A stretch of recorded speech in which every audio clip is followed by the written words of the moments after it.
mide y mejora e itera, hace mucho sentido. Te puedo poner un ejemplo real de hoy día que empezamos a mandarnos mail automáticos. Entonces creamos 2 versiones. Y yo dije, esta es la versión que yo quiero porque esta va a funcionar mucho mejor. Y el equipo dijo, esta otra. Mi versión de email funciona para ciertas cosas, quizás para esta no estaba funcionando. Y básicamente tenía la doble tasa de spam y 0% de apertura, pero versus el otro mail que tenía una tasa mejor de apertura, una mejor tasa de clics y menos tasa de spam.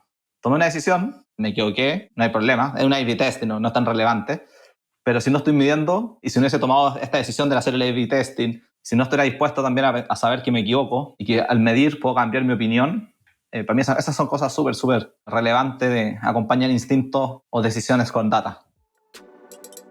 Estás escuchando Ángeles de Latam, el podcast en donde René Lomelí, partner en 500, conversa con los ángeles que invierten en startups de la región. En cada episodio aprenderás de la mano de nuestros invitados cuál es su tesis de inversión, cómo es su proceso de toma de decisiones y también buenas prácticas para que nuevos founders y ángeles inversionistas aumenten sus probabilidades de éxito. Gracias por acompañarnos. Comencemos.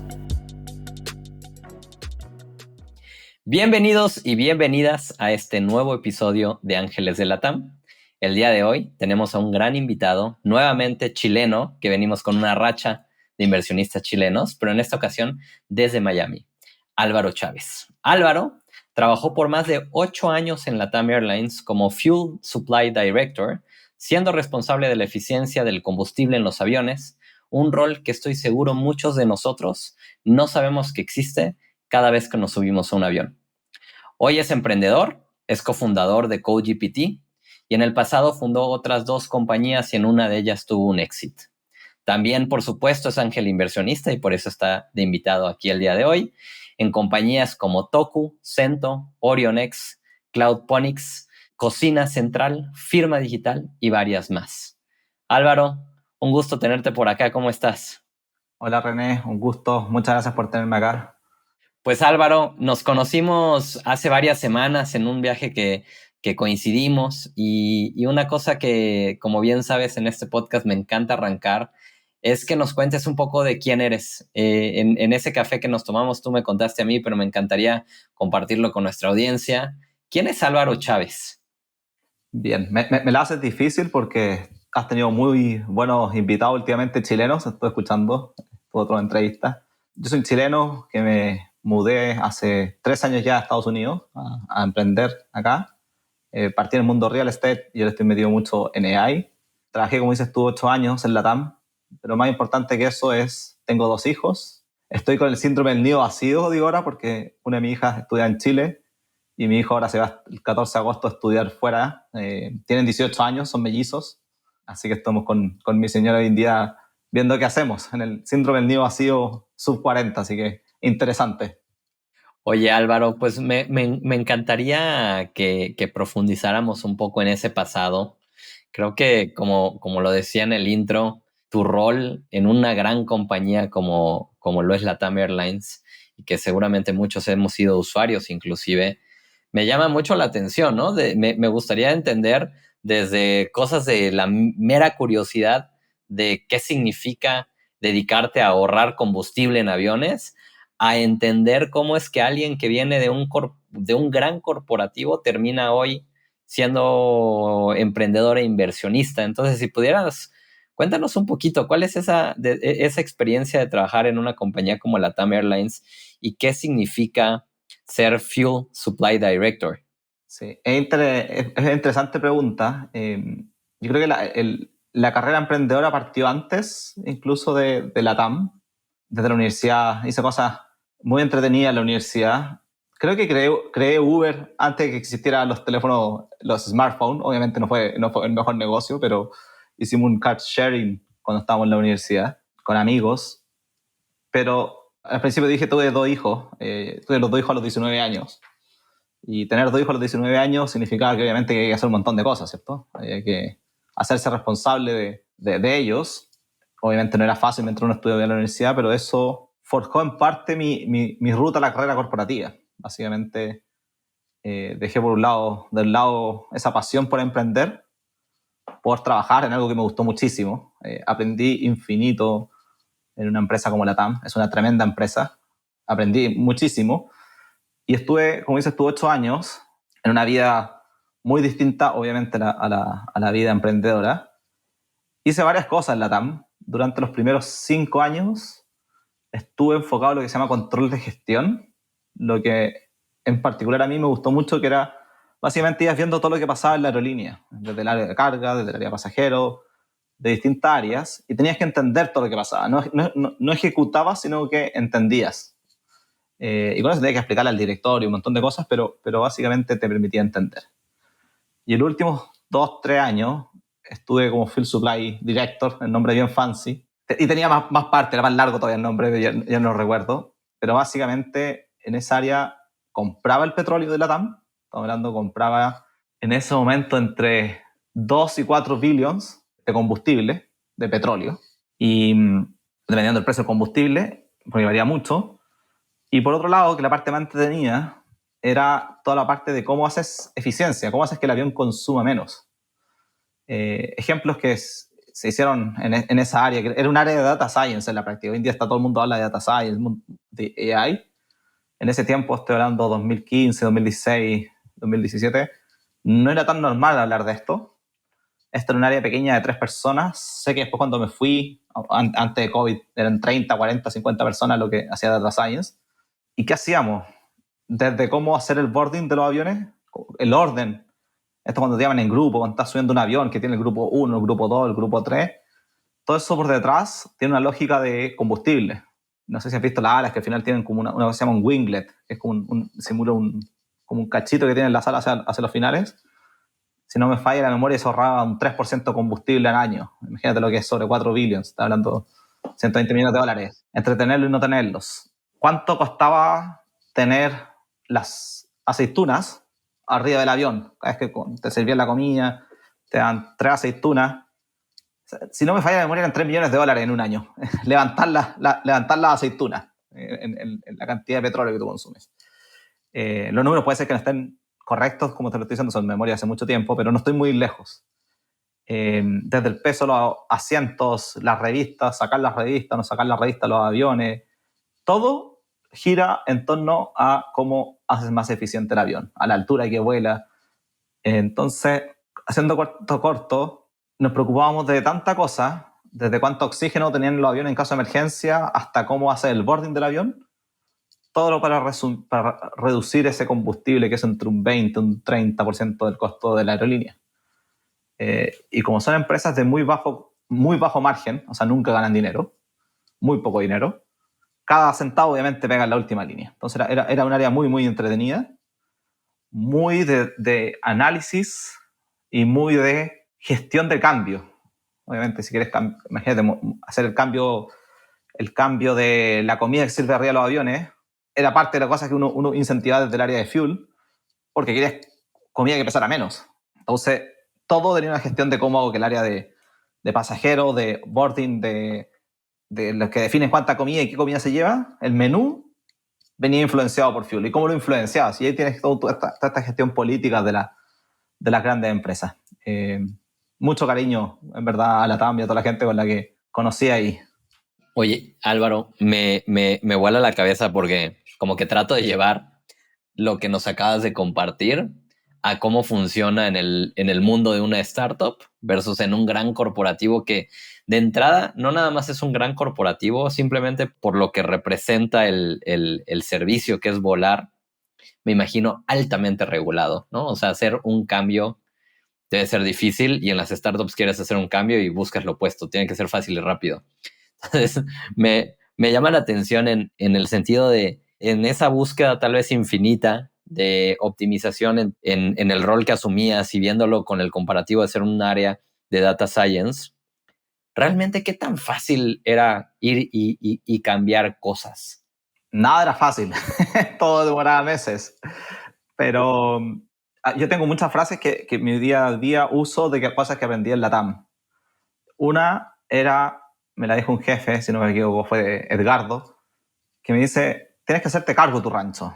¿Okay? Entonces, ¿qué significaba eso? Que si tenías que hacer algo, cambiar el menú del avión, tenías que lograrlo. No importa cómo, obviamente con estás trabajando en una corporación, pero al final era mover toda una organización. Entonces al final ese proyecto en particular era tu startup, era tu proyecto, ¿cierto? Tenías que convencer a distintas áreas, a todas trabajar juntos. Hablando en ese momento de una empresa de 40.000 personas, y tenías que convencer de que tu solución era la mejor y hay que implementarla y hay que mover personas, conseguir recursos, comité de inversiones. Imagínate, es como hacer el símil con ir un venture capital, ¿cierto? Tienes que ir, convencerlos de que tu idea es mejor que la otra, tienes una cantidad de recursos limitados y tienes que practicar tu pitch y hacer tu presentación, convencerlo, y una vez que lo convence y levantaste el capital, te dicen que básicamente cuando te dicen un proyecto interno, lo lograste, acá está, ahí está tu proyecto aprobado. Después tienes que ir y cambiarlo. No estoy diciendo que las cosas que hacía yo propiamente tal, pero una vez que conseguías el proyecto tenías que ir y cambiar todos los asientos de los aviones y hacerle retrofit y conseguir con los proveedores que te mandaran los asientos y hacer el cambio, y cuando el avión lo deja en tierra para poder hacer los cambios. Si te fijas, es como todo un tema, no digo que sea igual que una startup, pero tienen muchos similares con eso. Entonces, a que hoy, al final, era difícil, pero tiene esa similitud donde tienes que conseguir recursos y tienes que ejecutar tu operación, básicamente, donde al final está la clave, en cómo ejecutas. No sacan nada con estar planificando todo el día, y te lo dice alguien que trabajó en un área de planificación en esa empresa, sino cómo ejecutas y cómo haces realidad lo que dice ese hermoso PowerPoint o ese hermoso Excel, que a todo esto no conozco a nadie que sea más mentiroso que un PowerPoint y un Excel, ¿cierto? Uno puede poner muchas cosas ahí y jamás se van a cumplir. Ojalá se cumplieran todas las cosas de los PowerPoint y de todos los Exceles que armamos en nuestras predicciones. Oye, y me haces pensar también en experimentación, ¿no? O sea, como que siento que ahorita hacías muchas similitudes con una startup, y una startup busca en muchas ocasiones experimentar, a veces múltiples experimentos al mismo tiempo para sacar una conclusión. Me imagino que también de tu lado tenías que hacer eso, y mencionas cosas como cambiar asientos o cambiar el menú. ¿Qué tan frecuente, y es mera curiosidad, qué tan frecuente es que nosotros cuando nos subimos a un avión, ese avión está experimentando cosas?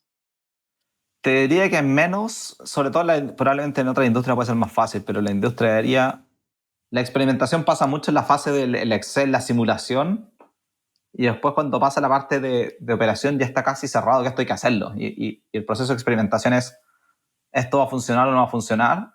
Y si no va a funcionar lo cancelamos, pero está decidido que se hace, ¿cierto?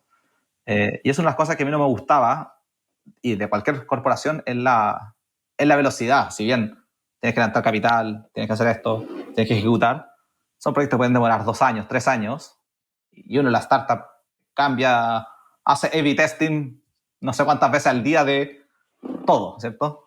Y una cosa que también, hablando de los experimentos, volviendo a cosas que aprendí en la TAM y que han marcado un poco mi carrera de ahí en adelante, es lo que no se mide no se mejora. Frase que alguna vez me dijo algún otro jefe, creo que este fue Cristian, a ver si me escucha algún día, que él particular armó un área completa, nueva, manejando hartos billions dentro de la TAM, y su preocupación cuando lo conociera era cómo medimos todo, algo que no se mide. ¿Y por qué? Porque si no lo mides, no se mejora, y creo que es cuando uno está en una startup y está experimentando, hay que tomar algunas decisiones de, como decimos en Chile, del instinto, de guata, pero siempre midiendo, porque si no, la cantidad de recursos que se pierden, la velocidad con que puede iterar es totalmente distinta. Entonces, por ahí es algo muy interesante que aprendí en la TAM, que después he ido aplicando generalmente siempre en la práctica, en la startup, en la medida de lo posible. Me encanta esto último que dices, porque definitivamente lo que no se mide no se mejora, es algo que hemos escuchado muchas veces como un consejo, ¿no? Pero me gustó lo último que dijiste, también se vale tomar decisiones con instinto, pero hay que hacerlo siempre midiendo, ¿no? Y la realidad es que el instinto creo que sí es una parte fundamental, e incluso es una habilidad que toca desarrollar. Sí, te diría que muchas veces uno le dice instinto a la experiencia también, ¿cierto? Sí, Yo, conversando con personas, analistas, realmente me dicen, quiero hacer esto, y le digo, ándate por este camino. Y ese camino, si bien de repente puede sonar instinto, muchas veces experiencia que está resumida en 3-4 palabras, anda por acá.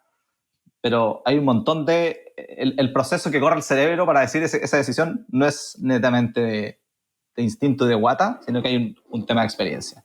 Pero uno se equivoca. Y esa experiencia no siempre funciona en todo, no es la misma experiencia de un lado o de otra. Y ahí es donde la parte de mide y mejora e itera hace mucho sentido. Te puedo poner un ejemplo real de hoy día que estaba jugando. Empezamos a mandarnos mail automáticos. Entonces creamos 2 versiones. Y yo dije, esta es la versión que yo quiero porque esta va a funcionar mucho mejor. Y el equipo dijo, esta otra. Yo estaba totalmente equivocado. Mi versión de email funciona para ciertas cosas, quizás para esta no estaba funcionando. Y básicamente tenía la doble tasa de spam y 0% de apertura, una prueba que partimos hace 2 días.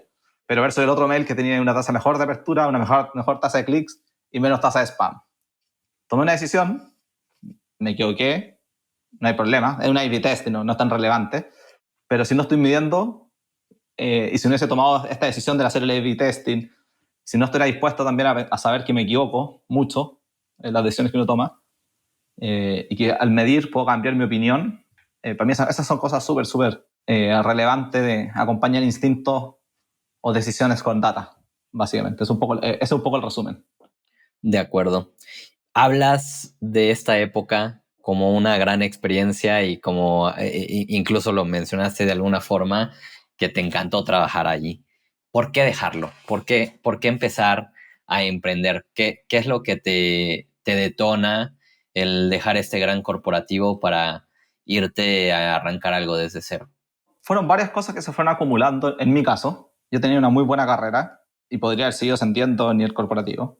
Pero al principio te dije también que yo siempre fui emprendedor, al menos en la universidad hice filing de patentes, básicamente patentes de no me acuerdo ni qué cosa. Al menos sé cuántas startups siendo emprendedor, o sea, siendo estudiante, levanté capital ni siquiera sabía lo que era un venture capital, levanté capital de la universidad para armar, por ejemplo, este ride sharing, para compartir el auto. Pero después suspendí todo eso, y no lo digo como algo negativo, sino que algo que pasó, porque tenía que pagar el colegio, ¿cierto? Tenía 2 niños de 4 años en ese momento. Y cuando entré a la TAM, empecé a ganar dinero, me fue muy bien. Tuve 2 cargos por año, crecía, agarraba mis bonos y tenía amigos de la universidad, mi mejor amigo, mis mejores amigos eran emprendedores, y agarraba mis bonos y se los invertía en todas las cosas que se les ocurría. Invertí en varias cosas así, y me empezó a dar vuelta el bichito nuevo de me encantaría emprender, me encanta la tecnología, siempre me ha gustado, me ha llamado mucho la tecnología. Y en el momento que tenía los recursos, tenía ahorros, los niños estaban más grandes, no tenían 18 años como tienen ahora, pero tenían 11, 12, eran un poquito más grandes, y básicamente decidí correr el riesgo. Si bien me gustaba el petróleo, era un mundo muy fancy, cuando iba a reuniones con Shell, con todo esto, y tus decisiones tomaban mucho impacto, no podía parar de pensar que eran petróleo, o sea, eran dinosaurios transformados en petróleo, ¿cierto? Estoy hablando, han pasado años y me gustaba la tecnología y estaba comprando rocas molidas, por decirlo, una cosa muy ridícula, pero algo así pasaba por mi cabeza. Y justo encontré una necesidad que me empezó a dar vuelta un par de años antes de irme de la TAM, asociada al real estate, puedo contar un poquito cuál fue la primera startup. Pero me entró este bichito nuevo, empecé a hacer cosas, ya no solo a fondear o invertir mis bonos en startups, sino que a invertir un poco más de cantidad de dinero en desarrollo de software y empezar a crear cosas y empezar a jugar con esto. Y un momento decidí salir, súper bien, la TAM me ayudó, salimos en súper buena, armamos un plan, salí y salí a emprender. Y salí a hacer esa locura que es básicamente que uno cree que es fácil, pero jamás es fácil, básicamente. De acuerdo. Y pensando en esto, como que siento que lo evidente en mi cabeza, y claramente no cuentas esa historia, pero para mí lo evidente de alguien en tu rol, con la historia que me estás contando, es salir a emprender o en el sector de turismo, o en algo para los aviones, o en algo para el petróleo. Por 8 años de carrera y experiencia acumulada en esas industrias, ¿cómo es que terminas brincando a una oportunidad en real estate?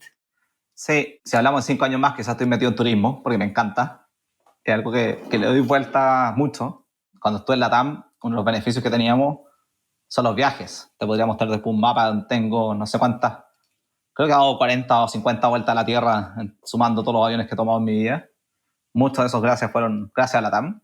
Pero la razón de por qué me fui a real estate, siempre me ha gustado real estate, pero mi papá es un corredor de propiedades, un broker inmobiliario en Chile.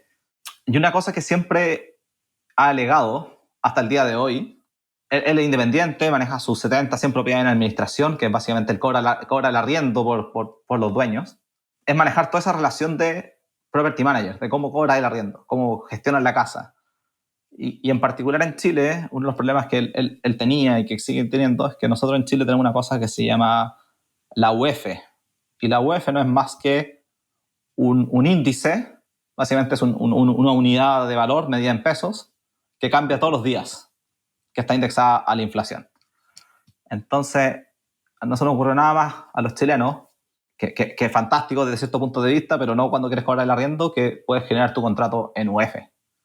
¿Qué quiere decir? Que si me paga el día 1 me tienes que pagar un monto, pero si me paga el día 2 es otro monto y si me pagas el día 3 es otro monto, porque el valor de la UF cambia todos los días. Entonces, cuando estás manejando 70, 80, 100 propiedades, se te empieza a ser más complicado, ¿cierto? Porque una persona, un adulto mayor, en este caso, ahora mi papá es adulto mayor, gestiona todo esto manual y que le transfieren y que tiene que hacer el match y que le faltaron 4 pesos, 5 pesos por acá, por allá. Entonces, empieza a generar todo un tema. Y empecé a ver esa necesidad y decidí armar un corredor de propiedad digital para ese uso particular de gestión de arriendos con el fin de solucionar este problema que tenía mi papá. Y ahí fue cuando fundé la primera startup que se llamaba Renti, que básicamente era un property manager digital que ayudaba a cobrar la renta y tenía todo un roadmap de medios de pago, tarjetas de crédito, gestión de work orders, de orden de trabajo, un montón de cosas. Y como mal primer emprendedor, contraté a un desarrollador de software y pensé con un desarrollador de software iba a lograr construir este monstruo. Y ahí partí, pero esa fue la razón, fue cómo encontré esta necesidad de mi padre y cómo se la resuelvo. Y cómo armo esto también, obviamente, un negocio. Como te dije también, el real estate siempre ha estado por el hecho de mi papá, siempre ha estado en la familia. Mi papá es independiente hace muchos años y todos los fines de semana él atendía las llamadas de los clientes. Y él vive con mucha pasión el real estate y al final hay cosas que también van mermando, ¿cierto? Y entonces, de ahí mermó hacia mí. Y ahí partió toda esta carrera y salir a emprender con algo que era tecnología junto con esto que podía ayudar a mi papá. Es un poco la razón de por qué salgo. Oye, Álvaro, y esta historia es una historia de corta, al menos juzgándolo por cómo lo listas en tu LinkedIn.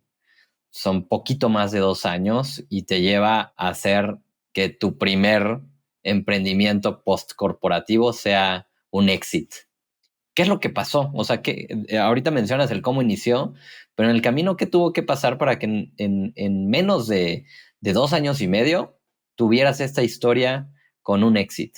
Sí. La historia de Renti fue, podríamos hablar 8 horas de todo esto. Creo que hay cosas que esta es una discusión que he tenido conmigo mismo y con otros amigos con cerveza que la he estado teniendo. Uno va creando su propia suerte, creo. Cuando te dicen tienes suerte, yo no creo mucho en la suerte, sino creo en crear la suerte y en tomar las oportunidades. Renti partió con un desarrollador, con Edwin, un venezolano. También toda una historia que fuimos bien cercanos, nos hemos separado un poco por la distancia, pero muy cercanos, amigos, diría. Y con Edwin armamos todo esto, empezamos a vender rápido. Yo iba a juntarme con corredores de propiedad y les trataba de vender. Son muy malos, muy malos para pagar a todo esto, al menos en Chile. Entonces era difícil la venta. Por un momento creo que administramos 2.000 unidades que estaban en el sistema funcionando. Y conociendo a X personas, me empezaron a hablar de lo que era PropTech. Yo estaba emprendiendo, armando no sabía lo que era PropTech. Hoy día todo es tech, ¿cierto? PropTech, InsurTech, FinTech. Y en ese momento alguien me habló de la palabra PropTech. Y agregué la palabra PropTech en mi LinkedIn. Dije, pues si alguien me busca, quiere que me encuentre por esta palabra. Y ahí fue cuando me contactó José Manuel, que estaba fundando Open Casa en ese momento, con Y después se sumó Ricardo, Ricardo, un crack, socio, amigo hoy en día, que vendió su empresa también en valor, en unicorn status, básicamente hace un par de años atrás. Y ahí terminamos conversando con José Manuel y al final eso terminó resultando en vender renta y sumarme al equipo. Fue estas adquisiciones donde la caja, obviamente no me hice millonario con esa transacción, fue muy rápido, fue en un año. Después la tuvimos un año más abierta, pero fue más o menos un año desde que fundé Renta y que salí de ahí. A raíz de esta palabrita que agregué en LinkedIn y que generé unas conversas, y que no me preguntes por qué alguien me escribió por LinkedIn y le contesté, porque no es algo que hago hoy en día. Hoy día hay mucho spam, pero le contesté, juntamos, terminó esto, y a raíz de eso conocí a personas increíbles.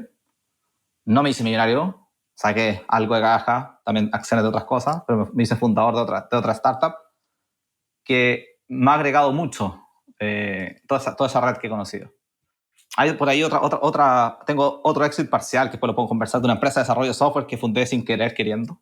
Eso es Dreamo. Dreamo, sí. Esa otra historia muy larga, muy entretenida, porque hasta el día de hoy no sé cómo fundé esa empresa, básicamente, junto con Cristóbal y con Bastian.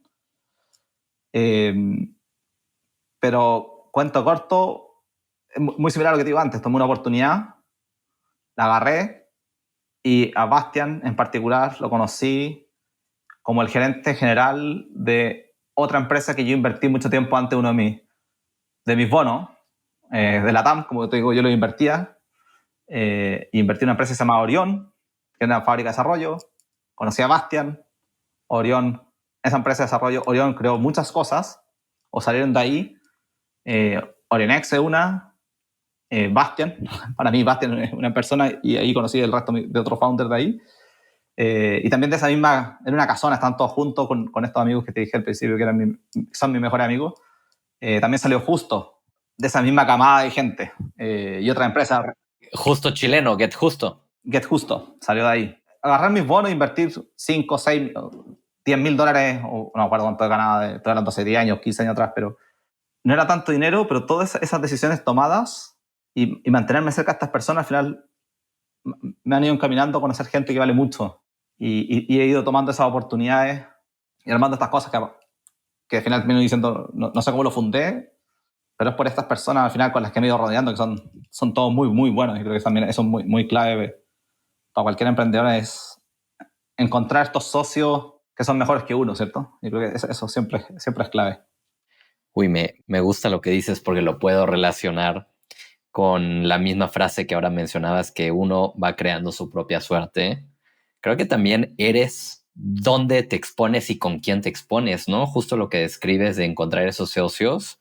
No te hubiera pasado si no te atrevías a invertir ese bono, que fácilmente lo pudiste haber puesto en cualquier otra cosa. Sí, afortunadamente nunca me han gustado los autos. Entonces, en vez de estar comprándome el Mercedes-Benz o el auto rico que tenían todos, yo no tenía auto. Me compré mi primer auto a los 28 años y era gerente de la TAM. Y me lo compré cuando mi oficina cambió del edificio que está en Las Condes, que es como el centro, al aeropuerto, que era 40 minutos, y me tuve que comprar un auto. Y no me gusta manejar. O sea, ahora yo tengo un auto acá en Miami. No es como los autos de Miami. En Miami, bueno, cuando tú acá lo viste, el parque automotriz es brutalmente atractivo. Sí, Ferraris, Bugattis. Por todos lados. Rolls Royce es el que se te ocurra.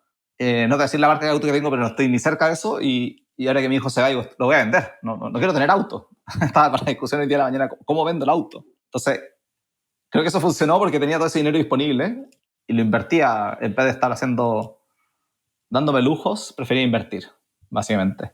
Espectacular. Álvaro, ¿por qué mudarte a Estados Unidos? ¿Por qué irte y cambiar lo que de pronto estabas haciendo en Chile, que suena a que habías encontrado tal vez una receta, ¿no? Habías emprendido un par de veces, habías tenido un éxito, ahorita mencionas un otro éxito parcial de otra compañía, y suena que habías descubierto, como decía, una receta. ¿Por qué de repente decir, me voy a Estados Unidos a probar, pues tal vez suerte, ¿no? porque pensé que era fácil. medio en broma, medio en serio. A ver, la razón, cuando yo me vine a Estados Unidos, yo estaba 100% con Open Casa. Y Open Casa en Chile lo que hacíamos, levantamos mucho capital, creo que, me voy a equivocar, 10 millones, 12 millones de dólares en deuda para comprar y hacer flipping de casas, de departamentos. Chile antes del 2019, no sé, tú sabes, pero Chile en el 2019, en octubre, tuvo una crisis social y generó todo un tema sociopolítico después. Antes de eso había un boom inmobiliario, había mucho capital, estaba todo pasando. Todas las fortunas chilenas estaban en Chile, no sacaban su dinero. Y eso sí que había mucho capital, el tema de la AFP, mucho capital, era un muy buen mercado para invertir y para hacer negocios. Entonces lo que nosotros hacíamos era flipping. Armamos una plataforma tecnológica, compramos departamentos y los vendíamos. Y te metías a la página web, y nosotros te hacíamos una oferta, mandábamos a alguien y te podíamos comprar el departamento el mismo día. Al menos firmamos la promesa, porque después ya venía el proceso bancario y todo eso que claramente no es lo más eficiente que existe. Pero todo eso cambió con la crisis social de la pandemia, donde lo pasé muy mal, muy mal. Tenía muchas propiedades, no me acuerdo si eran 20 o 30, cuando partió el estallido social, como se la conoce en Chile. Eso fue en octubre, dejamos de comprar para ver qué iba a pasar. Decidimos comprar en febrero, empezamos a comprar, y llegó COVID, y con COVID el país se cerró no lo sabemos en ese momento, obviamente, pero se cerró por 2 años, del 2020 hasta el 2022. Y yo tenía todo el capital metido en propiedades. Entonces lo pasé muy mal, las vendimos todas. Tuve un equipo brutal, la Indri, Chris, no sé, Sebas, un montón de gente muy, muy, muy buena, donde lograron vender las propiedades. Yo tenía que ir a buscar los valevistas, imagínate. Recuerdo un caso donde, y aquí se me generó un poco mi odio hacia los bancos y a los procesos bancarios. Con COVID he estado 8 horas tratando de sacar un valevista. Un valevista es un cheque, en la práctica, que de muy alto valor, hablando de $100,000, una casa. Y con eso yo tenía que pagar los sueldos. Y empiezan con su burocracia ridícula y no le querían pasar. Casi empiezan con los guardias de ese día de la sucursal bancaria. Obviamente un estrés tremendo, pagar sueldos. Necesitaba mi dinero, no había ninguna razón por no me quisieran dar, sino fuera que era una tontera de la sucursal bancaria. Y cuento corto, me lo dieron. Al otro día fui al mismo banco, pero otra sucursal, y no tuve el problema. Entonces ahí me di cuenta muchos problemas que hay ahí. Cerramos todo, devolvimos la línea de crédito, vendimos todo, y lo que nos dimos cuenta es que el capital, a raíz de lo que había pasado, estaba fluyendo hacia afuera. Estaba fluyendo a buscar dólares. Euros y dólares, pero mayormente dólares.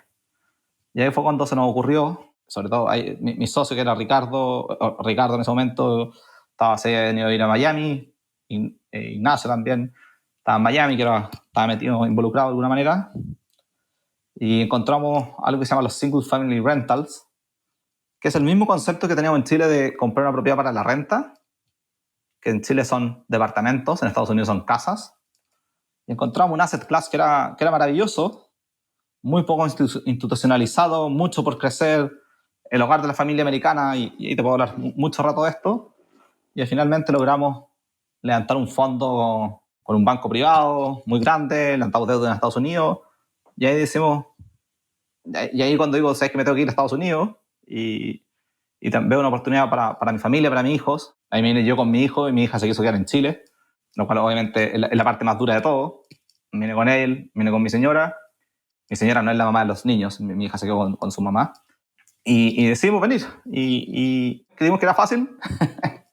y partimos ahí el experimento de Open Casa no con flipping, sino con un activo diferente, un activo financiero en Estados Unidos, porque vimos la oportunidad básicamente.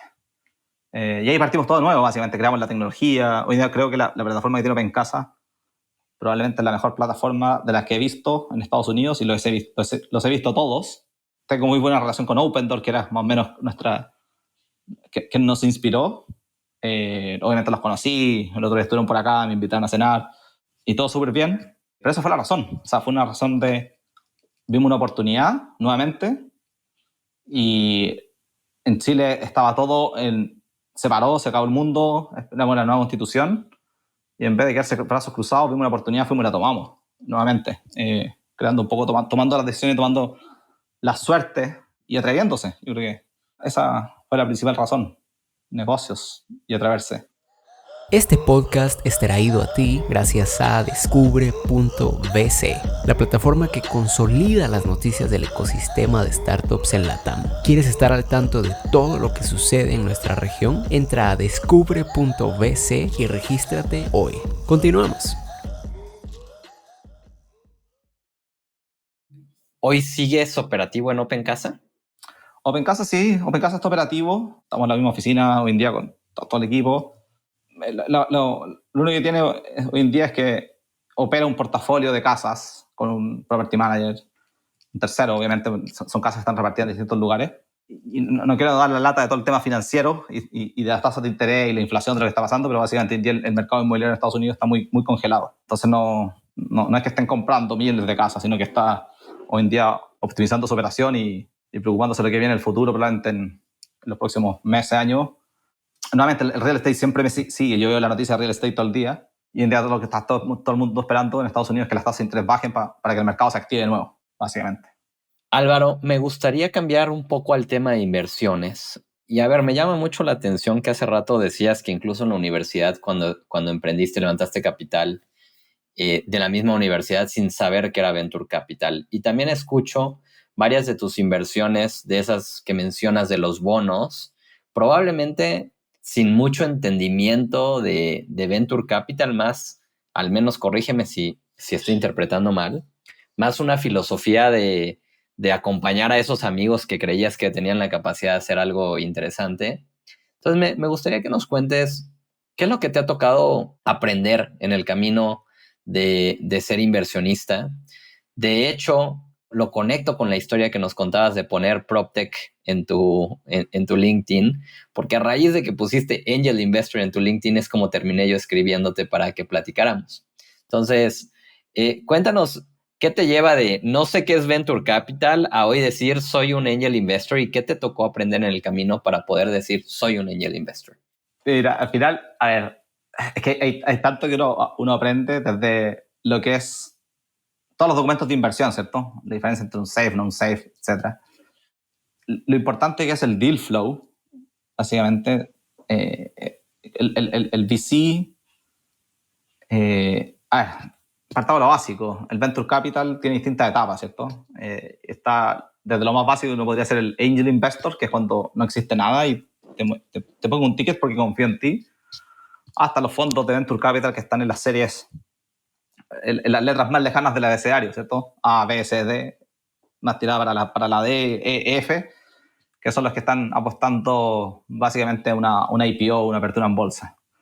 Y todo lo que estoy diciendo es cosas que he ido aprendiendo, ¿cierto? Y para mí una de las claves, y la otra es que hablábamos de lo que hacen en 500 Startups, unas cosas que me gusta mucho es entrar, ojalá en la etapa muy temprana, pero cuando tú entras en la etapa muy temprana, la clave es a quién le estás confiando tu capital y qué va a hacer él con tu capital y cuál es la capacidad del equipo. Entonces, hoy en día, obviamente, yo las primeras inversiones las hice a través de Brota, que no tenía deal flow, obviamente. Ni siquiera existía la palabra deal flow en ese momento, estoy hablando de 2014, 15. Y invertí en Brota, y en ese momento invertí en todas las que murieron, pero no me salté Pago Fácil, por ejemplo, de Cristian Tala. Ok. Y siempre me he cuestionado si a Cristian lo conocía antes o después, porque nos conocimos justamente cuando estaba lanzando Pago Fácil en UDD Ventures. Espero haberme saltado antes de conocerlo, porque si no, no sé por qué me lo salté. Pero es tan clave que en esa etapa tan temprana ya conocer al emprendedor, que en el Angel Investment eso es todo. Es saber quién es el emprendedor, porque todo lo que dice el PowerPoint, como dije al principio, es mentira. Todo lo que dice el Excel es mentira. Lo único que tú sabes es quién es el emprendedor y cómo ese emprendedor va a tomar el desafío. Entonces, cuando me meto un pitch, escucho, trato de, cuando no conozco al emprendedor, cuando invierto en Platanus, a través de Platanus, cuando invierto a través de otros lados, trato de entender quién es el emprendedor que está por detrás, qué ha hecho, y hacerle un par de preguntas, a ver si he abierto al feedback, no he abierto al feedback, si va a renunciar al primer fracaso porque van a tener 800 millones de fracasos antes que tenga un éxito, ¿cierto? Entonces, ese assessment del emprendedor es clave. Tengo amigos que quieren invertir y hoy en día les digo, si volviera para atrás, quizás lo que haría, trataría de invertir en un fondo de etapa temprana y que ojalá lograr que ese fondo te muestre el deal flow, un Vertex. Ojalá puedas participar de las reuniones, pero si no, Vertex, si es tu primera exposición, no recomendaría llegar a invertir directamente en startup por ti mismo, a no ser que conozca muy bien al emprendedor, sino que ir a través de un fondo y aprender. Está lleno de fondos. Ustedes mismos tienen esa oportunidad y lo haría así, si volviera al pasado, para aprender y después tomar quizá algunos bets por mí mismo de ciertos emprendedores que conozco y tomarlos más profundamente, a no ser que estuviera 100% dedicado, ¿cierto? Ahí cambia un poquito. 100% de acuerdo. Sí. Yo siento, a ver, coincido completamente contigo porque especialmente a través de las múltiples conversaciones que he tenido la fortuna de tener a través de este podcast, he escuchado pues diferentes opiniones alrededor de cuántas inversiones hacer, cómo piensan alrededor de deal flow y demás. Y sin duda, creo que me inclino mucho más a la forma en la que lo estás viendo de si vas a estar en este segmento, no sé si lo traduciría igual a estar full time, pero sí creo que tienes que construir una capacidad de ver la mayor cantidad de deal flow posible, ahora lo mencionabas, y tener la capacidad de escribir la mayor cantidad de cheques posibles, porque de lo contrario, poquitas inversiones en lo poquito que te logra a lo mejor rodear tu network es jugarle demasiado a la suerte. Y solo conozco una persona que jamás pensé que conocería esa historia, que ha hecho una inversión ángel en su vida, y ese es Rappi, y la hizo desde el día 1. Sí, solo conozco una persona que ha hecho una inversión que sea un Rappi, ¿no? Y entonces coincido contigo. Oye, ahorita mencionas deal flow y me gustaría concentrarme en ese tema porque lo mencionas como algo que aprendiste que es una de las cosas que más importa. Hoy, ¿tú qué haces para tener la capacidad de ver deal flow, de dónde sale y cuál es tu proceso? Mira, te diría que hoy en particular, los últimos probablemente 6 meses, 12 meses, he estado mucho menos activo, no por falta de ganas o de recursos necesariamente, sino como decía antes, me he metido mucho en el mundo financiero a través de todo lo que ha pasado y entiendo que hoy día la valorización está muy alta. Entonces me cuesta mucho hacer sentido de una valorización hoy en día. Me cuesta mucho. Entonces, en ese sentido, conozco muchos emprendedores latinoamericanos que están tratando de levantar capital, les cuesta muchísimo, uno por la valorización y porque el capital, cuando es escaso, se concentra donde hay mejores oportunidades y las mejores oportunidades están en Estados Unidos. Así de simple. Al menos hay más capital y hay más oportunidades, ¿cierto? Por tema volumen, matemática. Entonces me ha costado mucho invertir. Siempre voy viendo DEX. Hoy día fue, por ejemplo, el Demo Day de Platanus, o si hay un Demo Day de Techstars. En 2 días más hay un Demo Day de Endeavor, acá en Miami. Yo voy a ir, después hay un Demo Day en Nueva York, el lunes, que voy a estar allá también probablemente. Y voy escuchando de Brota, donde sea, si hay un Demo Day, una oportunidad de una startup, me sumo. Y cuando quiero invertir, no me muero mucho, la verdad. Es mucho de instinto. Cuando invertí en Toku, por ejemplo, que la invertí, como digo, a través de Platanus, la vi algo que me gustó, era fintech, tenía la velocidad, Cristina creo que fue la que presentó esa vez, algo tenía y no me demoré mucho, ni siquiera tuve una reunión con ella, invertí nomás, tampoco en un ticket tan alto. O sea, pasaste de ver su pitch en el Demo Day en Plátanos que hacen en línea y ir directo y cliquear el ¿quiero invertir? Sí, invertí. Ahí conversé con alguien y me dijo, no, que es muy mal deal. No refiriéndose a Toku en particular, sino el deal que estaban ofreciendo esa vez, que era un unsafe cap. Y fue que me equivoqué en los detalles, esto no recuerdo todo eso, pero tenía razón, pero tampoco tenía razón. Hoy en día esa inversión tiene ya 1 año y medio y tiene 4x, el múltiplo, más o menos. Si hubiese estado capeado, probablemente el múltiplo estaría más cercano a los 10, 15. pero todavía tiene un montón de espacio para crecer. Uno mira a la startup y va súper bien. Consento, que fue la última, si no me equivoco, en invertir, que fue hace 6 meses quizás, un año. Yo creo más cercano a 6 meses. Invertí porque es algo que yo quería hacer. Entonces me gustó mucho. Sí hablé con el emprendedor y es básicamente usar AI para gestionar y monitorear call centers. Siempre tenía esa idea cuando partió esto de ChatGPT, de que tú puedes tener un robot escuchando los call centers en tiempo real y saber qué pasa. Y una idea que tenía dando vuelta, que pensamos hacerla, y vi esta oportunidad y tampoco me demoré mucho en invertir. No. Son tickets pequeños, $6,000, $10,000, no, en ese tipo de cosas no me preocupa tanto. Hoy en día, porque estoy menos activo, por lo que decía de las valorizaciones, y también porque el capital que tengo lo tengo reservado también por si pasa algo, en el sentido de las ventas van bajando de las empresas, como que veo que se puede generar en algún momento alguna fricción en alguna, y prefiero tener capital para prestar, para salvar, de las donde estoy involucrado más activamente. Por ejemplo, la empresa de desarrollo, que es Drimo en Chile, es más capital intensive porque son servicios profesionales, entonces realmente se les pasa una factura. Prefiero tener capital para poder apoyar ahí que invertir en otro lado, por varias cosas, pero porque también es más rentable que esa empresa siga yéndole bien, ¿cierto? Álvaro, pensando un poquito, ahora mencionabas el tamaño de los tickets y también entendiendo que no estás tan activo, pero eso no es igual a no activo. ¿Cuál es tu tesis de inversión? Sí. O sea, esos son tickets pequeños que uno va haciendo en Ángel. Hay otros tickets que son más grandes en fondos. Eso es otra cosa que he hecho, es meterme en fondos. Mi tesis un poco, me encantaría poder dedicarle mucho tiempo más a algo así, y tener una tesis súper profunda, pero hoy en día mi ideal es emprendedor, donde un negocio puedas ver el path o el camino al profitability. No me gusta cuando escucho mucho a los emprendedores chilenos, por decir algo, obviamente hablo mucho más con chilenos que con cualquier otro país, cuando me dicen voy a armar esto y después lo voy a ir a Estados Unidos. Después de haberme venido a Estados Unidos, sé lo que significa voy a irme a Estados Unidos. Y si vienen muchas buenas intenciones, muchas veces no funciona. Entonces, trato de hacer siempre la matemática como de servilleta para ver si el negocio va a dar o no va a dar. Esa para mí es clave.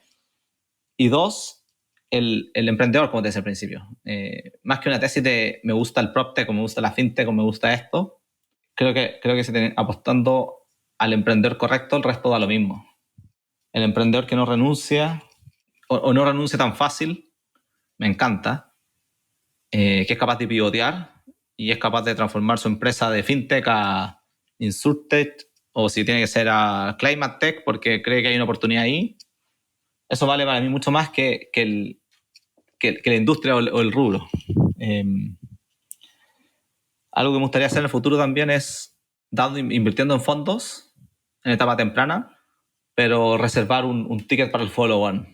Creo que ahí también está la clave, porque es un funnel, ¿cierto? Todo un funnel. Entonces, si haces 100 apuestas, sabes que 50 van a morir en el año. Y me gusta mucho escuchar a This Week in Startups, a Jason Calacanis, y tiene toda una tesis de eso, donde dice, invierto todo esto y habla de una fórmula que encontró para encontrar los definitive winners, creo que le dicen, como los que van a ganar. ¿Cierto? Entonces invierte en 100 y de repente encuentra 2 de esos 100 que van a ganar, y ahí él quiere ser su ficha fuerte. Entonces tiene como una preferencia por invertir en lo que está funcionando. Y eso me parece clave. Cómo armas tu funnel con muchos, quizás con un shotgun, claro, una que dispara para todos lados, con tu tesis, con todo, pero que después puedas tener tu follow-on, quizás el 50% del fondo, donde dice, ok, voy a invertir estas 3 de las 100, que son las que van a ganar, y eso me va a generar mi múltiplo. Correcto. Pero en lo que tú estás mencionando, entonces es en una estrategia en donde sigue siendo inversionista directo, pero a través de la inversión de varios fondos en su portafolio, identificar a esos potenciales winners y tú directamente poner dinero en esos. Sí, eso es algo que he estado mirando. Siempre estoy mirando esta estabilidad, como dije, me metí O sea, sí, la respuesta es sí, pero siempre voy a estar mirando para invertir directamente en alguna otra cosa. Me encanta. O sea, es muy entretenido. Me encanta leer los investor reports. Me encantaría poder ayudar a todas las startups y ojalá pueda agregar valor en todo donde me meto. Pero ya hace un tiempo decidí que soy solo uno, así que solo puedo trabajar 24 horas al día, no más. El tiempo es limitado. Álvaro, ahorita mencionabas en tu tesis que lo que importa es en quién estás invirtiendo, cómo va a responder a los desafíos, su capacidad de pivotear. ¿Cómo identificas eso?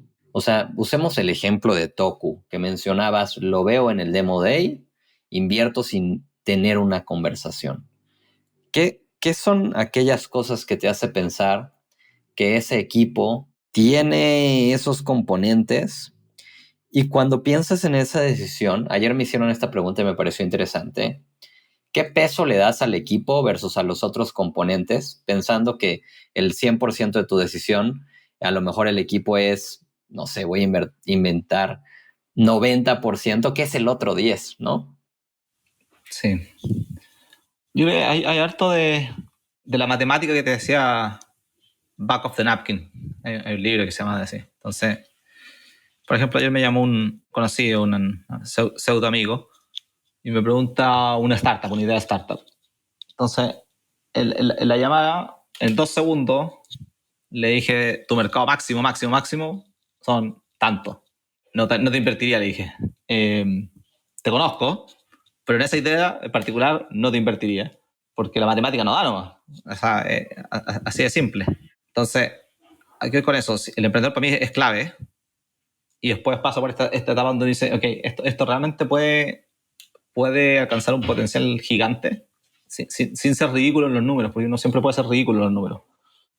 Por ejemplo, este caso particular que te digo era el margen que tú le puedes sacar a los arriendos de propiedad en Chile, básicamente. Entonces, haciendo matemáticas simples, llegamos a que el máximo mercado era $80 millones, $70 millones. Se toma el 100% del mercado del país. Esa es la opción, no da la matemática. Puede sonar muy bonito, pero no da. Entonces, le trato de meter esa parte financiera que viene de mi pasado en la TAM, volviendo a lo de antes, de hacer la matemática simple, es decir, esto me cuadra o no me cuadra. Si me cuadra y me gusta el emprendedor, dale. Si el emprendedor que conozco, como en este caso, se lo diría, para que parta ojalá con otro proyecto, ¿cierto? Que no tenga que pivotear en la mitad. Pero ahí está. Y lo otro son cosas que te gusten, a mí en particular, cuando escucho algo que me llama la atención, si probablemente si va a vender autos, no sé si me va a llamar mucho la atención, porque no me gustan los autos. Y será ridículo o no, pero al menos a mí me genera ganas de meterme o no meterme si entiendo lo que están haciendo. Sí, eso es por ahí eso. Entonces te diría emprendedor, y después que los números hagan cierta cantidad de sentido y que vea que es posible. Si viene un emprendedor, mi mejor amigo, que sea el mejor del mundo, me dice que va a armar cohetes a la luna, probablemente no, porque solo hay una persona que lo ha logrado hacer en el mundo, ¿cierto? Sí, me gusta. Entonces, esa es la combinación de 3 factores: la persona, la oportunidad de mercado y que sea algo que te guste o entiendas. Me gusta mucho. Últimamente he estado reflexionando alrededor de, siempre decimos que somos un negocio de personas, ¿no? La industria de Venture Capital, desde en quién inviertes, con quién te asocias, como fondo, quiénes son tus LPs, quiénes son tus founders, etcétera. Y como que recientemente empecé a hacerme esa pregunta de justo esta, ¿no? En ¿cuánto es la apuesta en la persona versus el resto de los factores? No sé si tengo yo mi propia conclusión, pero definitivamente es bastante similar a lo que tú mencionas. El otro día, ayer particularmente, hablaba con un VC, Ángel, de los famosos, no te puedo decir el nombre porque es famoso, que según él, por lo que entiendo, el que más, se está hablando de Silicon Valley, que más ha invertido en unicornio, uno de esos. Y una cosa que me decía, no sé, creo que recibía 400, 500 mail diarios, más o menos de un tamaño del VC, pero su mayor filtro era los referidos. Toda la gente le llegaba referida. Y la razón es lo mismo, es si este me lo refirió a alguien, a esta empresa, a esta persona, porque no te refieres a la empresa, a la empresa te refieres a esta persona. Si esta persona me la refirió es porque probablemente la tengo que escuchar. Tengo un formulario para escuchar a todo el resto porque no me quiero dejar pasar la oportunidad, pero siempre voy a escuchar al que me refieren. Y un poco es lo mismo, la clave es el equipo que está por detrás más que el proyecto en sí. Obviamente, en este caso, este inversionista descartaba cosas. Cripto, no hago cripto. Pero te aseguro que si alguien le llega y le presenta, si Elon Musk le manda a alguien que hace cripto, probablemente lo va a escuchar, porque es la persona. Y porque obviamente viene con la referencia de un Elon Musk, poniendo un ejemplo ridículo, pero en este caso no es ridículo porque literalmente le llegan de ese tipo de cosas. Pero todo bueno y me hace pensar lo mismo. Siempre es personas primero y después el resto. De acuerdo. Álvaro, me gustaría ir cerrando este episodio con una última pregunta. ¿Cuál es uno de los momentos más emocionantes o más difíciles que han marcado tu carrera como ángel inversionista? Yo creo, como inversionista, nunca es rico perder dinero, ¿cierto?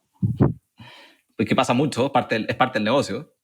Hay en 2 empresas en particulares que he invertido, que conozco mucho a los emprendedores y que fracasaron. Y he visto ese proceso de quiebra. Y aquí quizás donde el emprendedor trata de solucionar todo, trata de solucionarlo todo sin decirle, por ejemplo, a su inversionista o a su board o lo que sea, por hacerlo bien, al final termina siendo un tremendo problema, que me pasó hace un tiempo atrás. No tengo ningún problema con ellos, los quiero mucho y les volveré a invertir. Pero llaman un día diciendo necesitamos plata para la otra semana si no quebramos, no sé. Y esto lo vamos a hacer y esto lo vamos a ayudar, hemos tratado de resolver todo, pero al final el punto fue, ¿por qué no nos dijeron hace 6 meses o hace 3 meses o hace mucho tiempo? Y eso es muy doloroso, más que por lo que uno pierde. Te estoy hablando de, por ejemplo, fuera un ticket de $20,000, $30,000 que he metido y lamentablemente lo tuve que decir, pucha, a esta altura no te puedo prestar, no te puedo invertir porque no es un hoyo esto. O sea, lo tiro ahí y estirar. No veo los números y tengo una semana para tomar una decisión, porque si no la empresa quiebra. Y esa emoción, esa conversa con sobre todo cuando son cercanos, ¿cierto? O pseudo cercanos, es muy dura. Y escuchar la voz del otro, la tensión es muy duro. Pero esa es la peor parte. Y obviamente no ganar dinero. Tampoco nunca es bueno, ¿no? Pero he visto varios de esos casos donde quiebran y generan un problema más allá de la quiebra de la empresa, un problema personal, que te acusan de estafa. Me pasa mucho en los correos, que estoy metido en los correos de inversiones muy antiguas de estos crowdfunding, donde gente que invirtió 500,000 pesos, $1,000,000, manda correo a todos diciendo que lo estafaron, porque tampoco son capaces de entender que es una apuesta. Y eso es problema del inversionista, pero el emprendedor que tiene que comerse todos esos mails y esas críticas a su persona. Eso es aburrido, no es entretenido. Estoy de acuerdo obviamente no está bueno perder dinero y que es parte del negocio y que la gente que invierte tenemos que entender. Pero ahorita que mencionabas esta pregunta de por qué no llamaste 6 meses antes, a veces la lógica, como tú y yo lo estamos describiendo, lo lógico es que levantes el teléfono 6 meses antes. Pero con mucha frecuencia, eso no pasa. Y curiosamente hoy estaba escuchando yo un podcast que decía por qué la gente no pide ayuda y no estaban hablando de startups, no está relacionado con esto. De hecho, era de un triatleta y hablaban de por qué la gente no pide ayuda. Y una de las cosas que mencionaban es que el no hacerlo puede venir de un miedo de que la respuesta sea negativa. Y me hizo pensar cómo desde nuestra industria podríamos tratar de cambiar un poco ese paradigma. Y te lo comento porque me hiciste recordar ese pequeño fragmento que estaba yo escuchando hace rato. Sí, y ahí lo entiendo, cuando uno está emprendiendo y tienes la confianza de tus inversores, no quieres llamarlo para decirle que tienes problemas, ¿cierto? Quieres solucionarlo, porque esos son el emprendedor, un solucionador de problemas. Emprendes porque ves un problema y quieres solucionarlo, y obviamente crees que es fácil solucionarlo, y toda la vida del emprendedor es solucionando un problema tras otro. No existe otra cosa. Y también creo que el emprendedor, por defecto, por muy negativo que sea, siempre es positivo. Voy a lograr conseguir capital, voy a lograr conseguir ese cliente, voy a lograr esto. Entonces, se mezclan esas dos cosas o tres cosas. Confían en mí, yo soluciono problemas, y dos, soy optimista de lo que viene en el futuro. Sí, somos una industria de optimistas. Exacto. Entonces, no tienes caja, o ves que no se ataca en la caja, pero sabes que tienes un cliente, un prospecto dando vuelta. Entonces, si voy a cerrar ese cliente y no quieres alertar a tu inversionista, y ahí se produce todo ese conflicto, y después se va al carajo muchas veces. Y sobre todo en estos tiempos, donde la entrada de capital es más difícil, vender es más difícil, y se rompe un poco la cadena y no hay nadie que te salve. Y muchas veces nadie quiere ser el salvavidas, ¿no? Exactamente. O sea, ayer mismo me llamó otro de estos que tengo invertido y me dice, necesito X capital porque tengo esta factura y le voy a vender a estos clientes. Y tengo todos estos clientes en mi pipeline. Y le dije, lamentablemente hoy en día no te puedo prestar porque no es que no tenga, me gusta ser sincero, tengo, pero estoy salvando y ya no estoy haciendo esa apuesta de te meto dinero a tu hope, a tu esperanza de venderle a ese cliente particular, porque el riesgo es muy alto, y tengo otras cosas que quiero defender, ¿cierto? O quiero estar preparado para tener mis balas y guardar para defenderlo donde estoy más metido.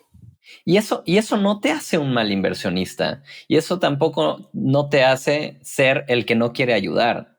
Simplemente en esa cosa en particular no puedes ayudar ahorita. Sí, y como son cercanos, prefiero ser sincero. O sea, tengo, sí, lo tengo. Quizás sería más fácil decirle no tengo, pero creo que es mentir. Y tengo, pero tengo que hoy día veo el mundo muy negativo para las ventas, todo en general, está muy difícil. Quizás cuando uno sabe mucho, lo hace más difícil todavía, ¿cierto? Cuando sabes todo lo que implica el mundo financiero y lo que viene y cómo ves cosas, cuando lees números, te genera un poquito de pánico. No es que esté panicado ni nada, pero te hace ser más cauto, más que pánico. Sí, que también tienes una responsabilidad financiera hacia tu familia, el patrimonio de tus hijos, etcétera. Y también tienes que pensar en esas cosas en cada una de estas decisiones, ¿no? Así es, exactamente. Es un poco el mensaje que siempre transmito este tiempo. Ojalá que cambie luego y que sea más fácil invertir para todo, más emprendimiento. Creo que es clave el emprendimiento en el mundo y para la innovación, trabajo. Sí lo va a hacer. Yo mencionas lo del optimismo, yo soy un optimista y cuando lo comparo con el 2013 cuando estaba empezando, inclusive hoy en un escenario que la gente describe como un escenario retador, es mucho mejor que en el 2013 en cuestión de acceso a capital, número de fondos invirtiendo, ángeles inversionistas, etcétera. Entonces, solo se puede poner mejor, Álvaro. Sí, o sea, yo creo que no tiene ninguna comparación con el 2013, sino que nos acostumbramos mucho al SIP, como dicen acá, al Zero Interest Rate, y que el capital volaba y yo valgo $200 millones, toma y tení. Y ahora, ok, ¿por qué valí $200 millones? no valí 200, valí 10, o el número que sea. Y nos reta también a ser más eficientes y también generan oportunidades, te oportunidades muy entretenidas que he escuchado, sobre todo para los latinos. Dos en particular. Uno, hace 2-3 años, el americano, Estados Unidos, no estaba ni ahí, como decimos nosotros en Chile, de ahorrar costos. ¿Y qué significaba? Que contrataban a todos los developers y si tenían un developer bueno en Chile o en Colombia o en Argentina o donde sea, lo mandaban a Silicon Valley pagándole $400,000 al año, ¿cierto? Hoy en día, el offshoring o nearshoring para developers y cada vez para más cosas, he visto contadores, he visto todo, los americanos buscando gente en Latinoamérica. Y una oportunidad. Deal, un tremendo ejemplo, creo que la empresa YC que más rápido ha crecido. Y lo único que hace Deal es que te permite contratar gente en todas partes del mundo, pero gran proporción de lo que tienen en Latinoamérica y Europa del Este. Y eso es por lo que estoy diciendo.